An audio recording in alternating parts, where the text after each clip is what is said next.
Hai semua, saya Reski. Di video kali ini kita akan membuat fitur baru di dalam aplikasi kita, yaitu fitur register user menggunakan JWT Web Token yang disimpan di dalam cookies. Nah, tahap pertama yang akan kita lakukan di sini, mungkin kita akan install beberapa package yang akan kita butuhkan. Contoh package yang akan kita butuhkan, kita bisa buka di npm, bagian home. Nah, beberapa package yang kita butuhkan di sini seperti JSON Web Token, yaitu untuk membuat tokennya nanti, yaitu cara installnya seperti ini, npm install JSON Web Token. Cara untuk membuat token kita nanti yang nanti masuk di jwt.io token kita. Nah, untuk JWT Web Tokennya nanti kita butuh yang namanya JWT Secretnya, ya kan kita gunakan juga. Nah, ini adalah salah satu package yang paling populer dengan 14.000 kali download per minggunya. Jadi kita bisa install JWT Web Tokennya nih. Kita copy yang ini, kita masuk ke terminal di visual.code kita, lakukan instalasi npm i JSON Web Token, dan beberapa package lagi yang kita butuhkan juga, yaitu package bernama bycrypt.js, yaitu untuk enkripsi paspornya nanti. Ya, nanti paspornya kita bisa enkripsi menggunakan Gensol-nya ini, supaya paspor dari user yang mendaftar itu lebih aman. Kita bisa install dengan cara npm install bycrypt.js, dan lumayan populer juga untuk package-nya. Kita copy yang ini, masuk lagi ke terminal, kita paste. Dan juga satu lagi yang kita install, yaitu namanya validator.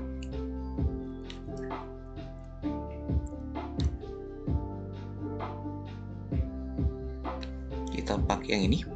Nah, validator di sini kenapa kita gunakan? Karena ada beberapa validasi yang tidak bisa disupport oleh Mongoose, seperti validator yaitu isEmail, yaitu kita buat validasi di mana usernya harus masukkan dengan format email, yaitu ada nama emailnya, kemudian kemudian nama domainnya. Nah, ini kita bisa gunakan validatornya menggunakan fungsi yaitu isEmail yang ini. Nah, ini kita lakukan instalasinya, npm install validator. Ini yang lumayan populer juga, 11 juta download per minggu.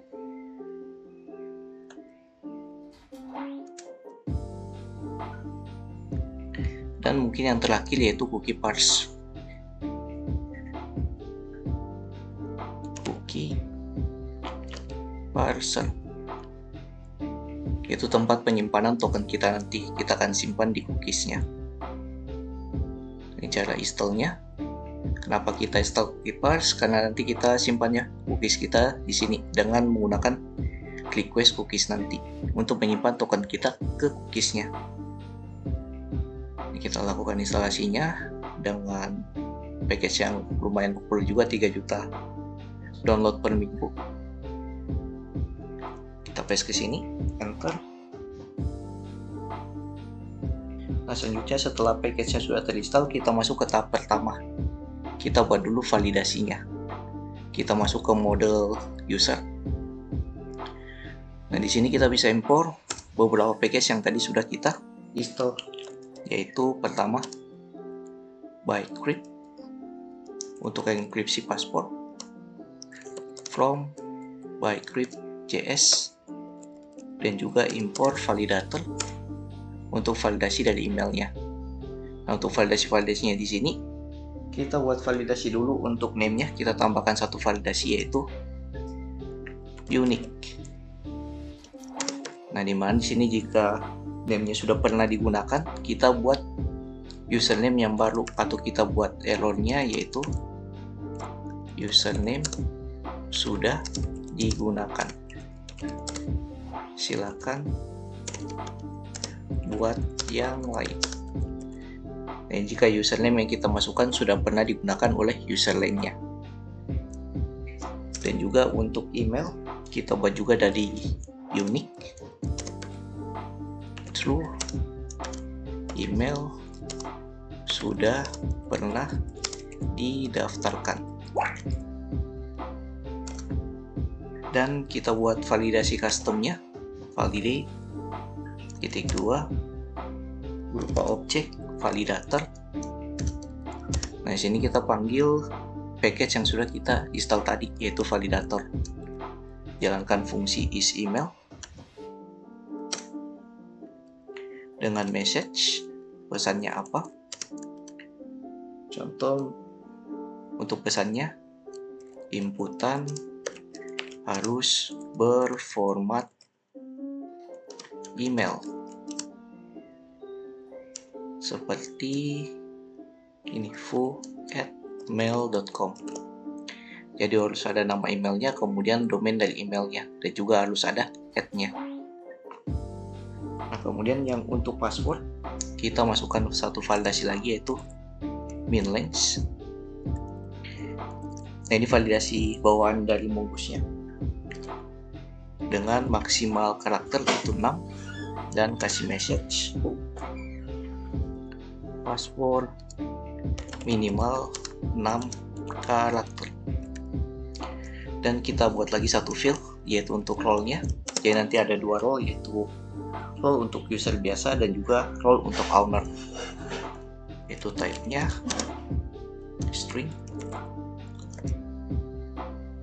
Kita kasih 6.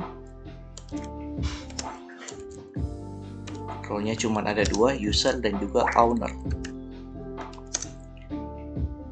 Dan default-nya kalau tidak diisi role-nya itu berupa user biasa saja.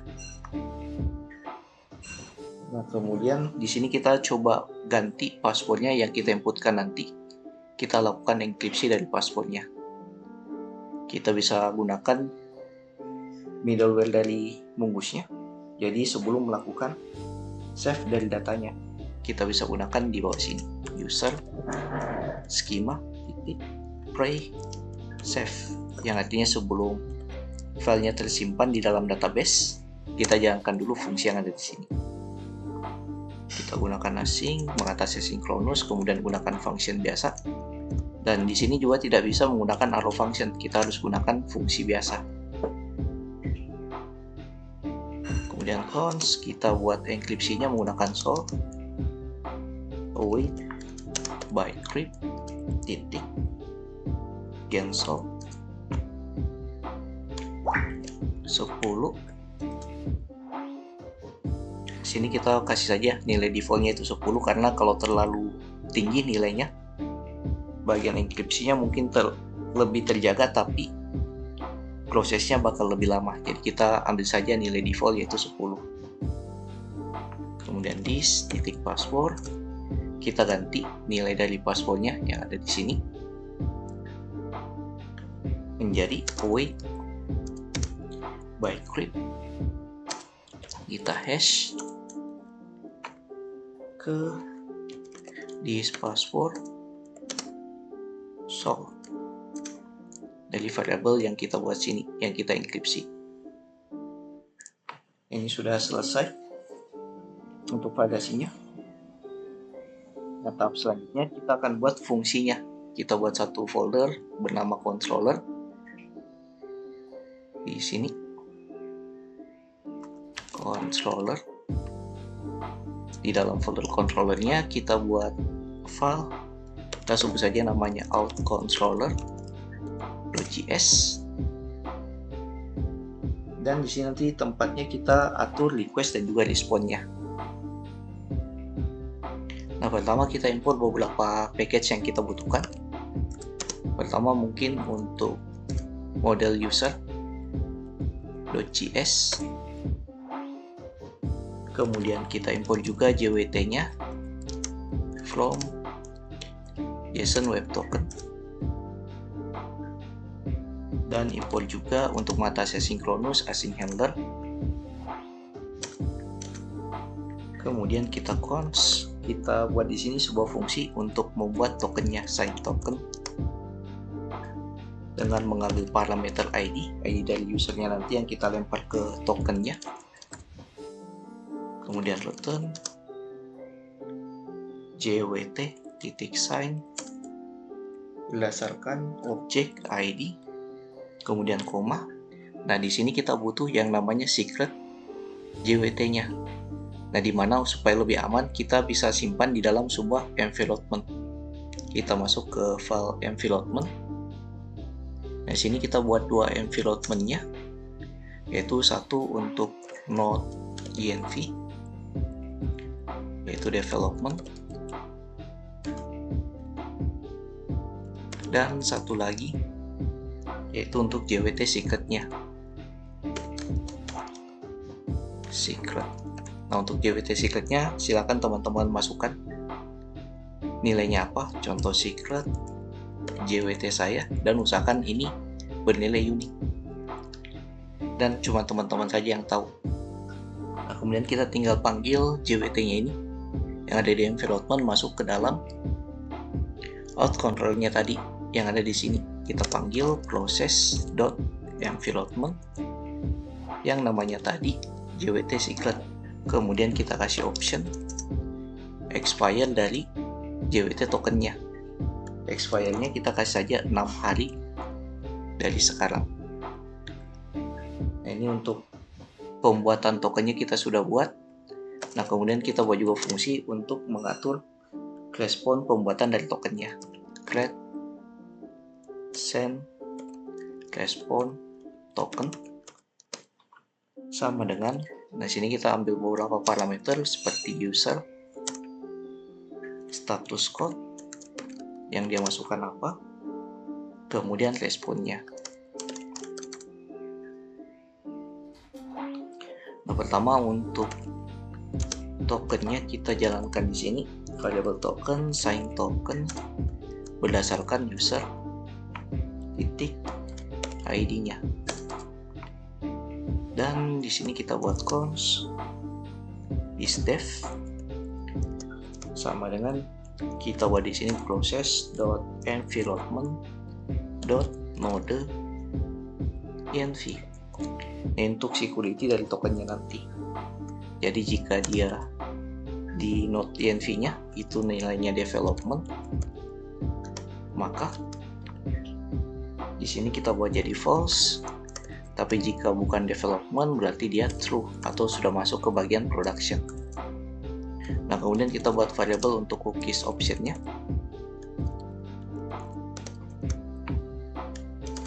Kita ambil untuk expire dari cookiesnya.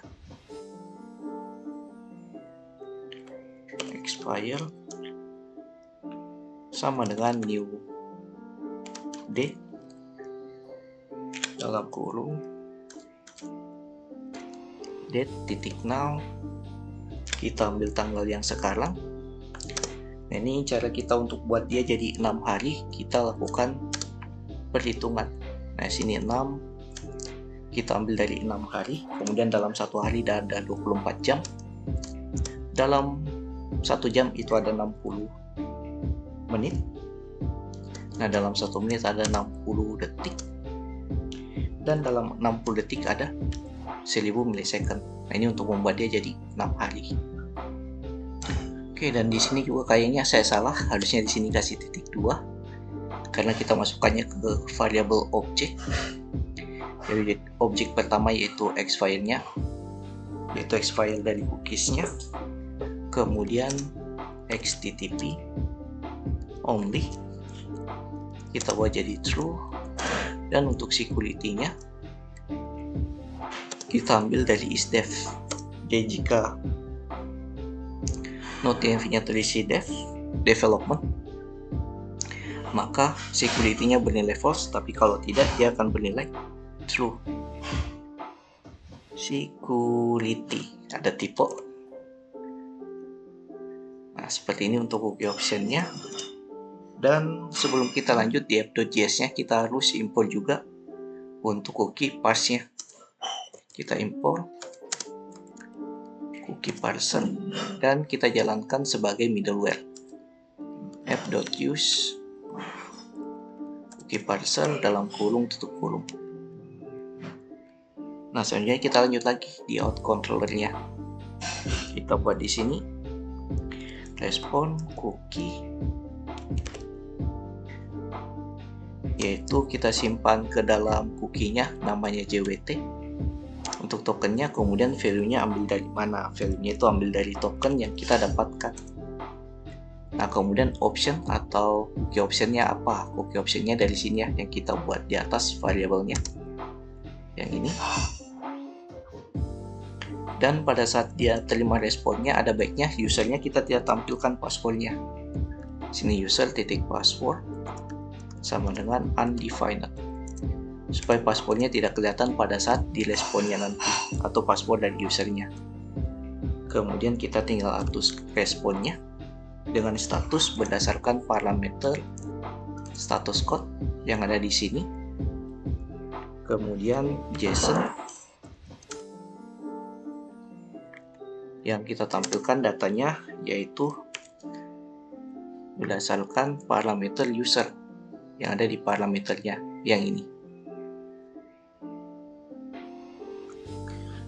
Nah, kemudian kita buat fungsi akan kita ekspor, yaitu fungsi namanya register user.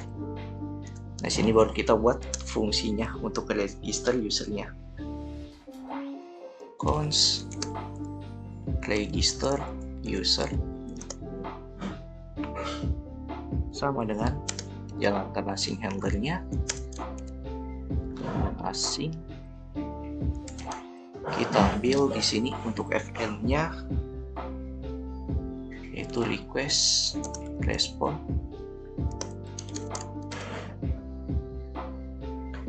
Kemudian untuk fungsi kondisi dari role-nya kita buat kondisi di sini.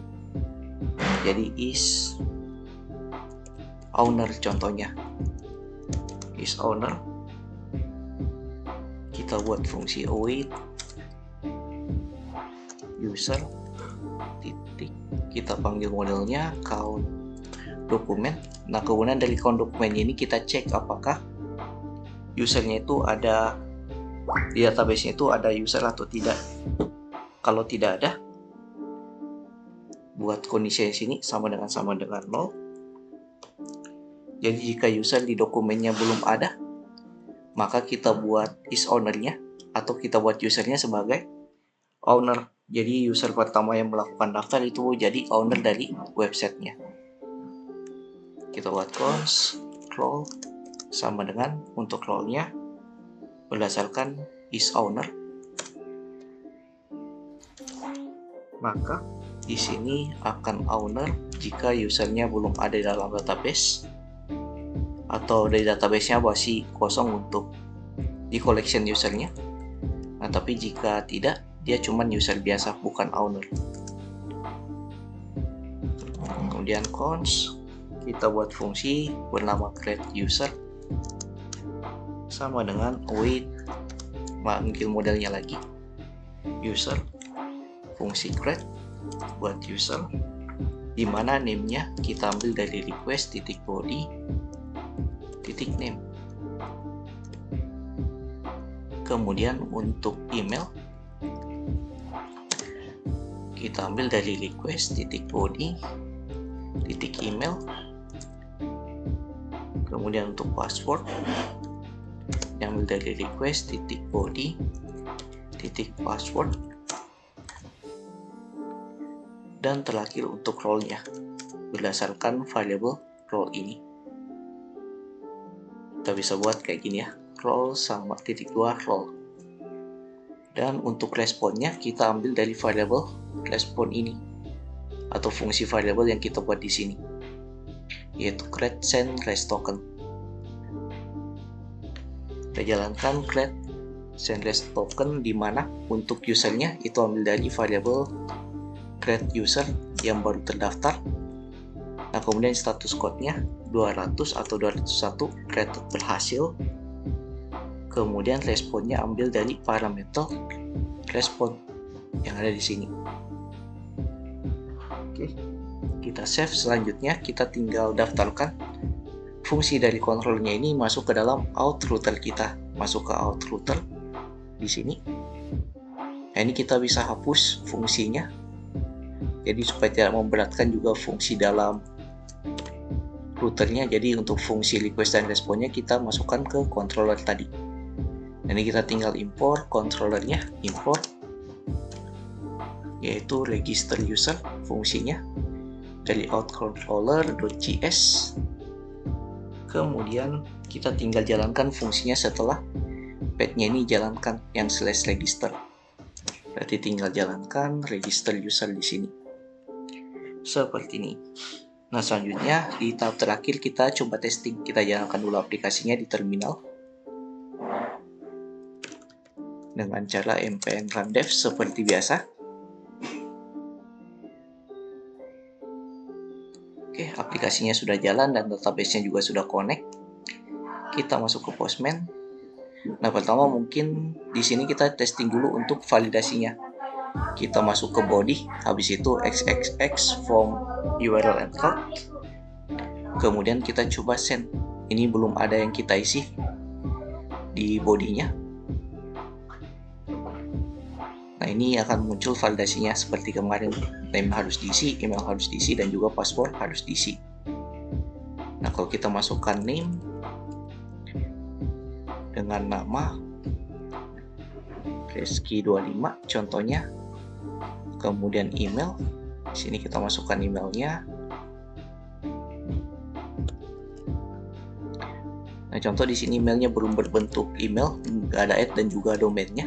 Contoh Reski doang. Kemudian passwordnya kita coba minimal, tadi validasinya minimal 6 karakter, kita coba cuma 2 karakter. Pada saat kita send, nah validasinya berhasil. Inputan harus berformat email, kemudian password minimal 6 karakter. Nah, berarti validasinya sudah aman. Kita tinggal ubah lagi validasinya sesuai dengan format email reski@mail.com, kemudian passwordnya 1 sampai 8. Kita lakukan send. Oke, ada error di bagian create send respond tokennya. Kita masuk lagi ke dalam codingan di out controller. Kita cek, oh ya, di sini salah, bukan koma tapi titik. Kita save lagi. Kita coba testing lagi di Postman. Kita send. Nah, ini duplikasi data, berarti di database-nya sudah ada dengan nama Reski.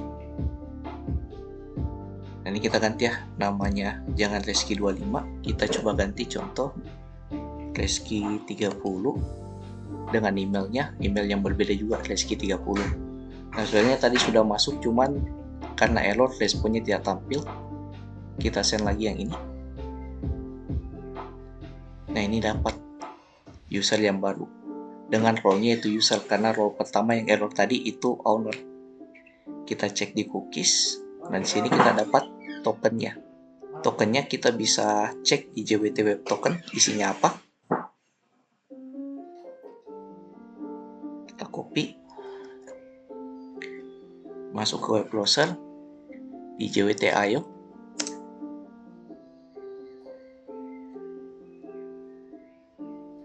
Kita masukkan ke bagian encode-nya yang ini. Kita perbesar dulu. Nah, di sini kita coba ganti bagian encode-nya, paste. Nah, di sini kita dapat ID-nya. Di mana ID-nya ini kalau kita baca di database, kita copy dulu. Kita masukkan ke Notepad. Kita bandingkan dengan yang ada di database. Ke database, e-commerce, user. Nah, di sini ada 2 data ya. Di mana di sini user yang pertama tadi yang ada errornya, dia sudah masuk, cuman tadi responnya error dengan role-nya itu owner, dan juga passwordnya sudah terenkripsi dari fungsi bcrypt tadi. Nah, ini untuk ID-nya dari user kedua itu sudah sama dengan yang ada di notepad yang ada di sini. Jadi usernya ID-nya sama. Jadi sudah kita kirim ya user kita ini dengan ID-nya masuk ke jwt.io yang mana nanti kita gunakan sebagai kunci beberapa halaman yang kita bisa akses. Oke, mungkin sekian sedikit penjelasan tentang register user. Di video berikutnya kita akan coba untuk membuat fitur login dari usernya. Jika ada yang tanyakan silahkan join di grup Discord yang linknya ada di pin komen. Jangan lupa like, comment, dan subscribe. See you next video. Have a nice day and bye.